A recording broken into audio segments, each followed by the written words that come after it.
¿Cómo les va? Bienvenidos a Destacados, un programa orientado a distintos ámbitos, a distintos ámbitos: empresarial, periodístico, deportivo, profesional, artístico. Bueno, le brinda la posibilidad y la visibilidad a todos los que quieran participar, y precisamente cada semana elegimos a uno o dos destacados. En esta primera instancia está con nosotros Adriana Torres, que es profesora en memoria celular.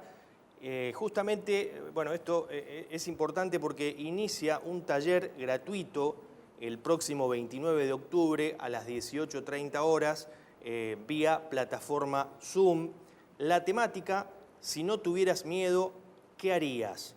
¿Qué despierta esa situación, ¿no? La situación de miedo. Y lo estamos viviendo en la etapa de pandemia que estamos afrontando, atravesando, no solamente los argentinos, en el mundo también. Y también hay un cierto miedo a contagiarme, miedo a enfermarme, miedo a morir. Bueno, vamos a dar un ámbito general, digamos, sobre este tema del miedo, los miedos, pero vamos a presentarla a la especialista sobre este tema. ¿Cómo te va, Adriana? Gracias por estar. Muy amable. Muchas gracias a vos. Bueno, ¿cómo se define el miedo? El miedo es una emoción, entonces, y es desde un lugar biológico, es una reacción lógica que me mantiene a salvo. El problema es cuando yo muchas veces digo, ¿no?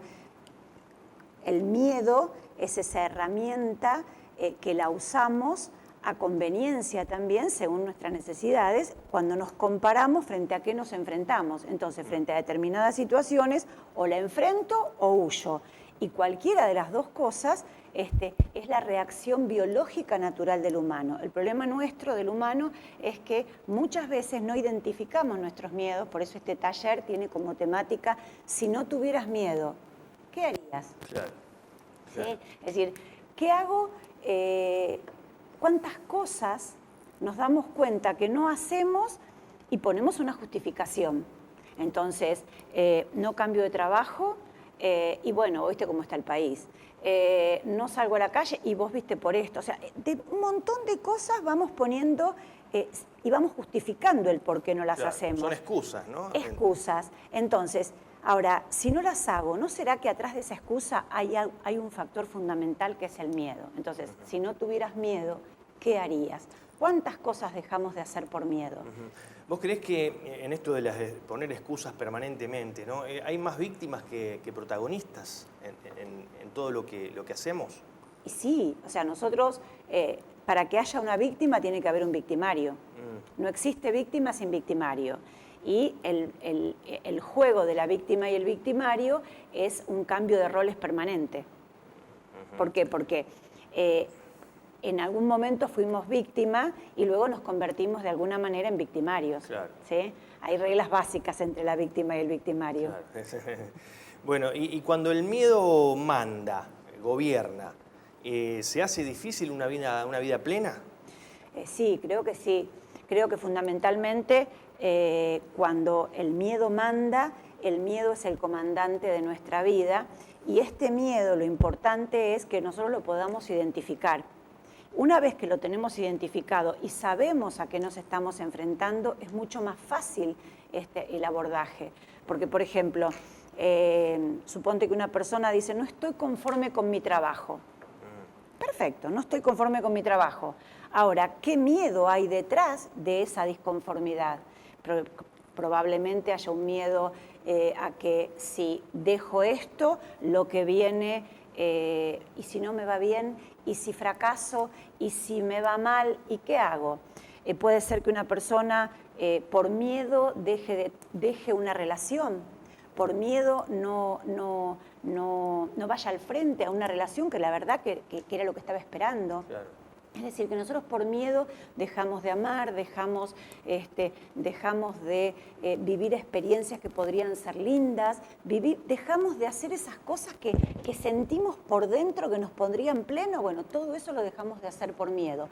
Y los miedos, cuando empiezan a comandar, ya después no los identificamos como miedo, son la excusa perfecta y son la norma. Son la norma, ¿está? Y es peligroso. El miedo muchas veces frena cualquier proyecto personal, ¿no? Cualquier posibilidad de desarrollo personal, de crecimiento y desarrollo personal. Y en eso hay que estar muy atentos. Tal cual, tal cual. El miedo es el gran comandante y fíjate vos que si nosotros miramos en la historia de la humanidad, el miedo es el elemento que se utiliza para dominar. Entonces, atrás del miedo también tenemos que encontrar quién nos está manipulando. ¿Sí? Vos hablabas de la víctima y del victimario. ¿Quién está atrás de ese miedo y qué fantasma hay? Y muchas veces, así como si a mí ahora se me viene acá un león, me va a dar miedo, obvio. Ahora, nosotros vemos leones imaginarios todo el tiempo, todo el tiempo. Entonces, es importante este abordaje, ¿no? de poder identificar el miedo y decir, a ver, qué cosas sí me gustaría hacer en mi vida, qué cosas me encantaría hacer, qué sueño. Fíjate vos que el miedo, cuando el miedo manda, el miedo es el enemigo número 1 de nuestros sueños. Y cuando los humanos perdemos nuestros sueños o dejamos de vivir y de vibrar por nuestros sueños, estamos realmente siendo demasiado infelices. Seguro, seguro. Y teniendo en cuenta la situación que atraviesa el mundo, ¿no? con este tema del coronavirus, ¿cuánta incidencia también tienen los medios de comunicación, ¿no? en este tema, en generar miedo a través de informaciones? Uno permanentemente dice, no es que no deben dar la información, la tienen que dar, pero a veces están 24 horas sobre una información determinada o varias informaciones. Yo siempre, un profesor de periodismo me decía que la noticia es la misma, lo que cambia es la información. Y me parece que también la incidencia es machacar sobre eso, bombardear sobre eso y ante tantos televidentes, ¿no? Millones de televidentes. Exacto, yo creo que el factor fundamental es que tenemos que identificar en esa confusión que nos dan qué nos están queriendo vender. Y este es el punto, es decir, identificar la confusión, porque la confusión es el principal recurso para generar miedo. Claro. Bueno, vos decís que la solución para los miedos es trascenderlos. Leí algo de lo que me habías enviado y con memoria celular, a través de tu materia, que es memoria celular, podés trascenderlos. ¿De qué manera se trascienden? Bien, nosotros, yo personalmente estoy convencida que frente a cualquier traba o dificultad que tengamos, no hay que ir a luchar. Hay que ir a trascender, porque la lucha siempre nos está hablando de que uno gana y uno pierde, ¿viste? Y hoy tenemos que evolucionar en este concepto y el humano tiene que aprender a trascender los miedos, trascender las inseguridades, trascender todas estas cosas que no nos dejan ser plenamente felices. Memoria celular es el registro que tienen nuestras células de todas nuestras experiencias vividas. Entonces, nuestras experiencias han quedado ancladas y es nuestro inconsciente el que toma estos anclajes, estas experiencias vividas para dar respuesta a nuestra vida. Entonces, atrás de un miedo que nos paraliza, de un miedo que no nos deja ser plenamente felices, un miedo que no nos deja cambiar de trabajo o ganar más dinero o cambiarnos de casa o un miedo, ¿sí? Atrás de esos miedos, ¿cómo hacemos para trascenderlo? Bueno, es entrando a nuestros propios bancos de memoria y esta es la idea, ¿no? Enseñarle a la gente a encontrar primero recursos, y luego en sesiones individuales lo que hacemos es ir a encontrar ese disparador traumático que nos dejó como aterrados en un momento determinado y nos tiene ahí dominados. Por eso trascender es lo fundamental. Ahora, Adriana, mucha gente toma conciencia que heredamos los miedos. Sí, yo creo que todos lo sabemos. El tema es que no nos han enseñado, en el viejo paradigma, nunca nos enseñaron a trascender los miedos. Con mucho trabajo terapéutico y de terapia, mucha gente dice, sí, estoy teniendo el mismo miedo que tenía mi mamá, que tenía mi papá, que tenía mi abuelito, que tuvieron mis bisabuelos. El tema es qué hago con el miedo, porque identificarlo es fácil a veces con terapia. El tema es ¿Cómo hago para cambiarlo? Y justamente con estas herramientas que yo enseño dentro de mi escuela es encontrar las herramientas para poder trascenderlo. Y una vez que trascendemos ese miedo, esa situación no vuelve a repetirse. Y esto es fundamental. Si hay cosas que no hago, que debería hacer y no lo hago o no las hago, ¿es porque no reconozco el miedo? Claro, o lo reconozco y prefiero quedarme en la comodidad del miedo o sigo negándolo y poniendo excusas. Por ejemplo, hay gente que dice, no, ¿cómo voy a cambiar de trabajo si ahora no hay trabajo? ¿No viste cómo está todo? O sea, busco todas las excusas y bueno, pero no pensaste en una actividad independiente. Y no, pero bueno, ¿viste cómo está todo? O sea, buscamos muchas veces la negación. Exacto. Claro. Negar es una manera también de tener miedo. Claro, exactamente, exactamente. Esto es importante, lo que decís, destacarlo, porque muchas veces el miedo, como decíamos antes, frena y pone obstáculos permanentemente, ¿no? Permanentemente obstáculos está poniendo. Bueno, digamos, ¿qué incidencia hablabas del ego? Otro programa pasado que tuvimos en otro programa, ¿no? ¿Qué incidencia tiene el ego en los miedos? Ya nos queda lo último, si podés... El ego es, desde el punto de vista terapéutico, es el conjunto de creencias de mi cuerpo mental. Ajá. Entonces, el ego manda. Claro, el ego es el que define. Entonces, claro, el ego necesita el miedo, porque es con lo cual mantiene su supervivencia. A veces la supervivencia es no hacer. A veces la supervivencia es quedarme quieto. A veces la supervivencia es no avanzar.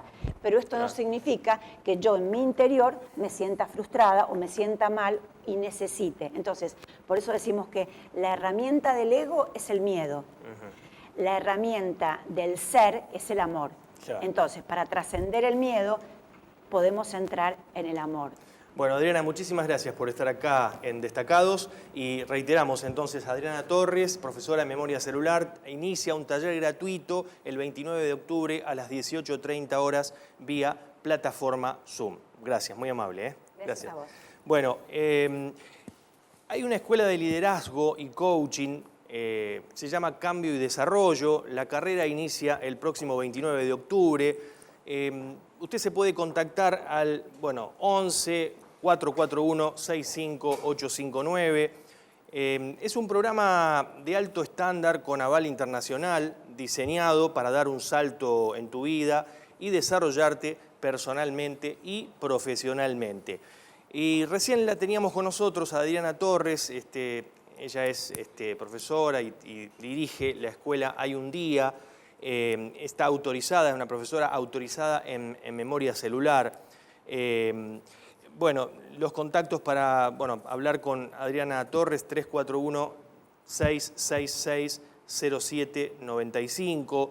Y como hablaba recién, ¿no? En nuestras células guardamos toda la información de nuestros ancestros, es decir, nuestros antepasados. Y como ella decía bien hace minutos, ¿no? Heredamos miedos, heredamos frustraciones, traumas, y bueno, esa información es la que nos impide un progreso, un desarrollo personal.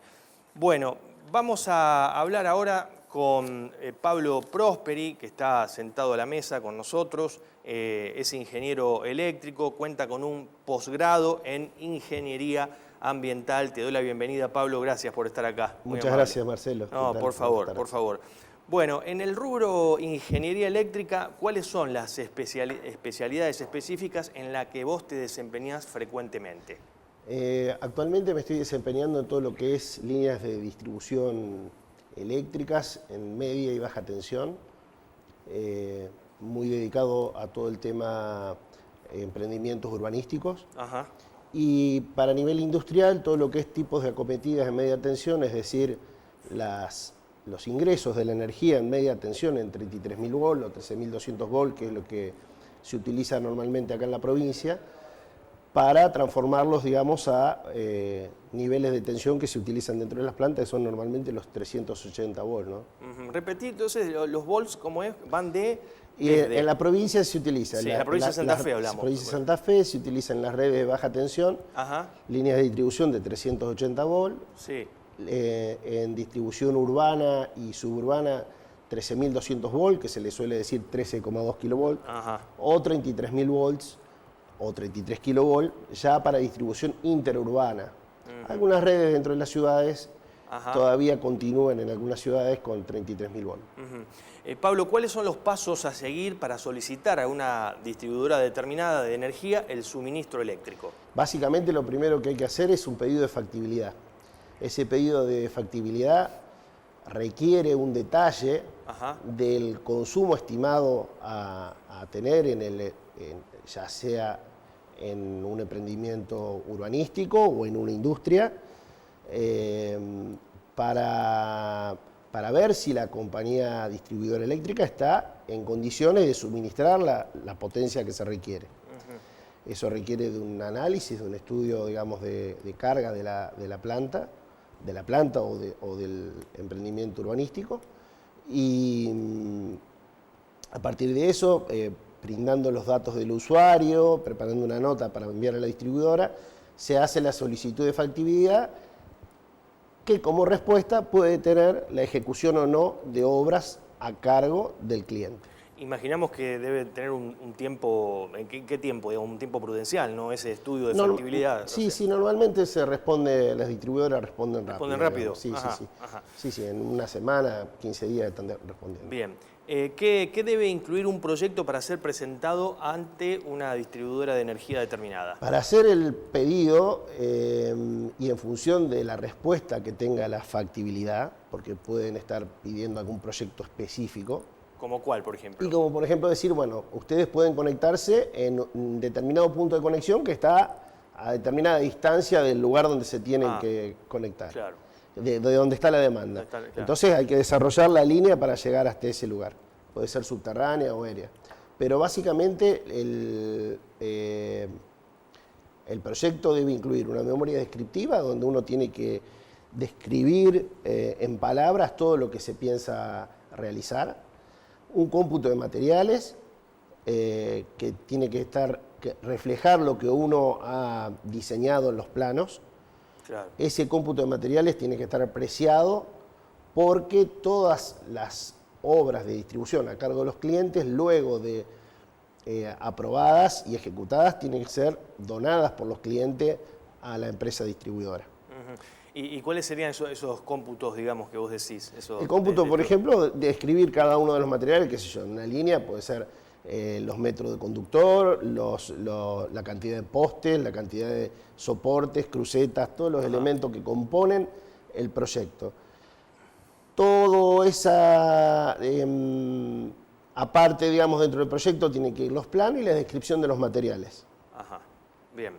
Bueno, en otro orden, ¿cuáles son las normas o reglamentaciones necesarias para ejecutar un proyecto de distribución? Bueno, hablamos en la provincia de Santa Fe, ¿no? Sí. Básicamente, la provincia de Santa Fe cuenta con hojas técnicas y reglamentos técnicos, especificaciones técnicas muy detalladas, donde nos indican a los profesionales cómo pretenden ellos que se hagan las líneas para que quede todo perfectamente normalizado. Eso se compone de especificaciones técnicas, materiales normalizados y también, digamos, dentro de toda la normativa está la normativa de la Asociación Electrotécnica Argentina.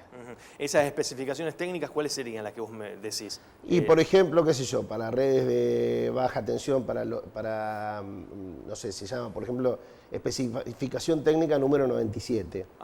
Y cada una tiene, lo que pasa es que son casi 200, digamos. Claro. Entonces hay un manual técnico en el cual los profesionales acceden y verifican para cada parte de la instalación que esté cumpliendo con las normas que ellos solicitan. Si no se cumple... Si no se cumple, salvo que haya algún impedimento técnico donde se discute con la sucursal o con el departamento o con el área de ingeniería, porque puede haber algo que no esté especificado, entonces el profesional se pone de acuerdo cómo se resuelve determinado tema. Pablo Prosperi, respecto a toda tu extensa experiencia, trayectoria en la industria, vos tenés otra especialización también. Sí, académica, en forma académica tengo la especialización de Ingeniería Ambiental.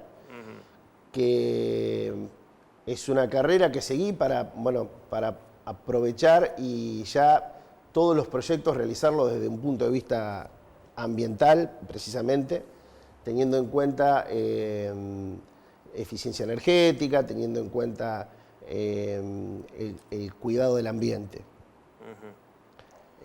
Después tengo vasta experiencia a nivel industrial, como vos decís, en temas tales como en áreas de servicio, es decir, todo lo que es distribución de vapor, electricidad, generación de vapor, distribución de agua y un rubro en el cual me he hecho muy fuerte es la parte de refrigeración industrial por medio de amoníaco.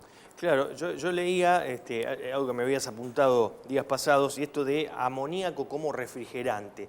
Quiero que lo digas, lo menciones, claro, y lo expliques, ¿no? El amoníaco como refrigerante es básicamente un refrigerante natural.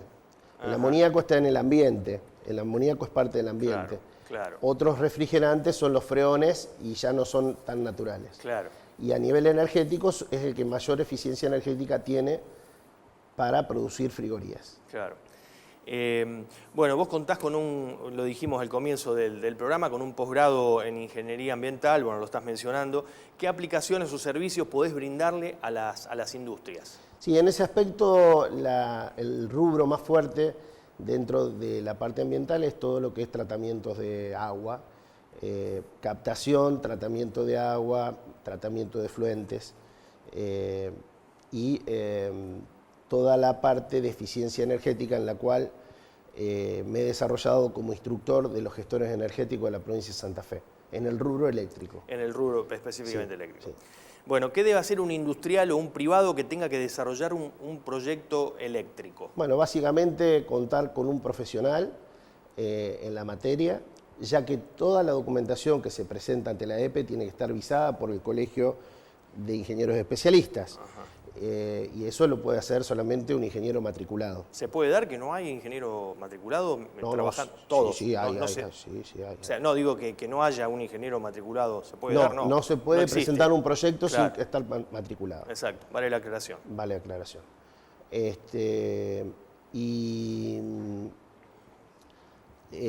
Una vez que se presentan toda esa documentación, lo que se logra es en un trámite muy corto que la empresa distribuidora nos otorgue el permiso de factibilidad y a partir de ahí ejecutar los proyectos. Bien. Un minuto nada más, Pablo, porque quiero mencionar nuevamente a Adriana Torres, que estuvo con nosotros en el bloque anterior, que es profesora en memoria celular. Adriana Torres, y nosotros de tanto escucharla, porque ha sido entrevistada en reiteradas oportunidades en este programa, en otro programa que se llama Línea Directa, en el cual también conduzco, en nuestras células, dice Adriana Torres, nosotros guardamos toda la información de nuestros ancestros. Esa información que las células traen son informaciones que traemos desde el momento de nuestra concepción. Repercuten, ella dice muy bien, repercuten en todo lo que hacemos, ¿no? Es decir, si nosotros nos quedamos apostados a eso, a lo que nosotros traemos, a los que nos dijeron, a aquellos que nos dijeron que éramos nosotros, o los que nos dijeron que íbamos a hacer, bueno, estamos siempre aferrados a eso y no hay un cambio rotundo sobre la manera de obrar, ¿no?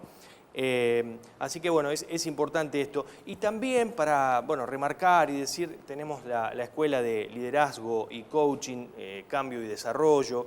La carrera, esto es importante destacarlo, inicia el próximo 29 de octubre. Es un programa de alto estándar con aval internacional, diseñado para dar un salto en tu vida y desarrollarte personalmente, por supuesto, y también profesionalmente.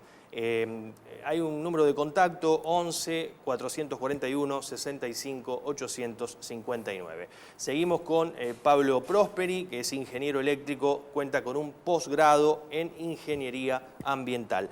Pablo, ¿dónde deben ubicarte? ¿Dónde deben contactarse con vos? La línea de contacto a través del mail es pprosperi@hotmail.com y mi número de contacto telefónico 2475 41 90 45. Bien. ¿Algo que te haya quedado para aclarar, de acuerdo a lo que dijiste, algo que sea fundamental para...? Fundamentalmente que todos estos proyectos tienen que ser avalados por un profesional matriculado. Sí, fundamental eso que destacás, porque es importante decirlo. La función del ingeniero no solo es en la parte técnica, sino que en la parte de la gestión. Claro. Que se conocen todos los pasos necesarios para comenzar y terminar un proyecto en forma correcta. Bien. Pablo, te agradecemos muchísimo la participación en Destacados y bueno, prontamente te vamos a tener también con otros temas para seguir desarrollando. Muchas gracias, Marcelo. No, por favor, gracias a vos. Pablo Prosperi, entonces ingeniero eléctrico, cuenta con un posgrado en ingeniería ambiental, también pasó por Destacados. Nosotros nos vamos a reencontrar, Dios mediante, la próxima semana, bueno, para brindarles también otros temas y, por supuesto, otros invitados con opiniones y características diferentes como tenemos acostumbrados a todos los televidentes. Han sido muy amables.